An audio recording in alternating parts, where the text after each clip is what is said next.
Kita akan mengulas kembali. Kita akan mengulas kembali materi yang kemarin. Kemarin kan kita membahas tentang apa itu musyawarah dan juga tujuannya. Nah, dari kalian nih, apakah sebelumnya ada yang pernah melakukan musyawarah? Sudah.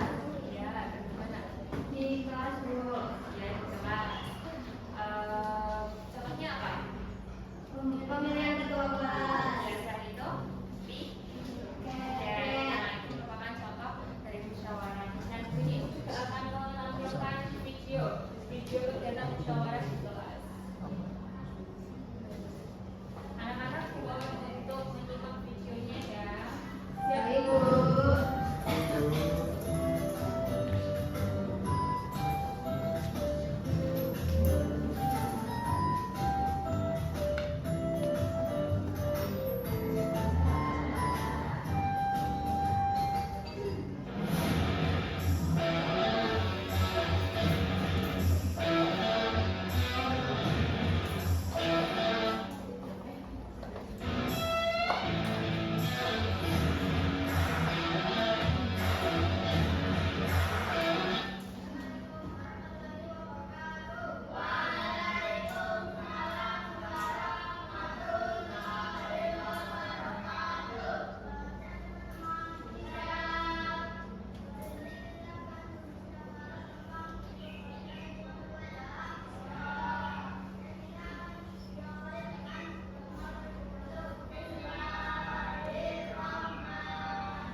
yang ketiga ada berbicara dengan sopan. Ketika kita menyampaikan pendapat, kita harus menggunakan bahasa yang sopan dan tidak kasar. Terus yang keempat, ini tidak memaksakan kehendak. Jadi kita harus selalu berlapang dada terkait keputusan yang sudah diambil. Kemudian selanjutnya, nah dalam melakukan musyawarah ini ada beberapa langkah-langkah dalam bermusyawarah, yaitu yang pada tahap pertama yaitu persiapan. Jadi kita akan menjelaskan tujuan dari musyawarah tersebut. Terus kemudian menentukan masalah yang akan dibahas. Tahap kedua ada pembukaan, yaitu yang pertama ada sambutan pembukaan dari pemimpin musyawarah. Biasanya ini kalau di kelas ini dipimpin oleh ketua seperti itu. Terus kemudian ada pembacaan aturan-aturan kata-kata musyawarah dan ada menjelaskan masalah yang akan dibahas. Selanjutnya yang ketiga ini ada penyampaian pendapat. Jadi anggota musyawarah ini dipersilakan untuk memberikan pendapatnya dengan sopan. Yang keempat ada mencari pendapat yang terbaik. Nah, setelah bermusyawarah, setelah bermusyawarah ini kita akan mencari pendapat yang terbaik yang dipimpin oleh pemimpin musyawarah dan juga membandingkan pendapat satu dengan pendapat lainnya untuk solusi permasalahan.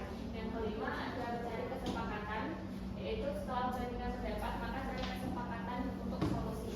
Jika tidak ditemukan maka melakukan voting. Nah, itu yang terakhir ada penutup.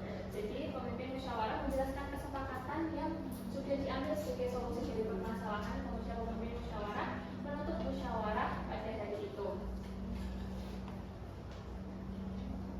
Selanjutnya di sini ibu ada satu persoalan soal cerita untuk anak-anak bisa dibaca dan dicermati. Dibaca dulu.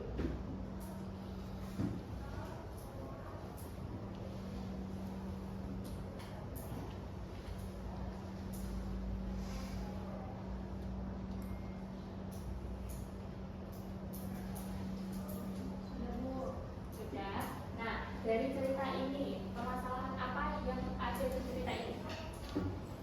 Mereka mau membahas kelas. Iya, tapi masih bingung. Menentukan temanya pertanyaan dari cerita ini. Nah, jadi bagaimana cara siswa kelas 6 menyelesaikan perbedaan pendapat tersebut agar dapat menentukan keputusan bersama melalui musyawarah?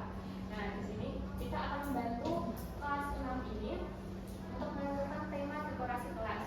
Nah, jadi ibu akan memberikan LKM. Jadi kita akan mempraktikkan kegiatan bermusyawarah dengan untuk menentukan tema pada kelas kami ya. Jadi di LKM ini, nah ini dikerjakan secara individu. Nanti di bagian kolom ini dituliskan tema. Dan jadi itu ada beberapa pilihan tema, yaitu alam dan lingkungan, cita-cita dan profesi, dan budaya Nusantara. Untuk per individu ataupun anak nanti memilih satu di antara tiga ini sesuai pendapat kalian dituliskan di sini. Tema yang kalian pilih apa, kemudian ditambah alasan kenapa kalian memilih tema tersebut, juga itu ditambah kelebihan dan kekurangan dari tema tersebut. Bisa dituliskan di lembar kerja murid ini ya. Kalau ada kesulitan boleh tanya.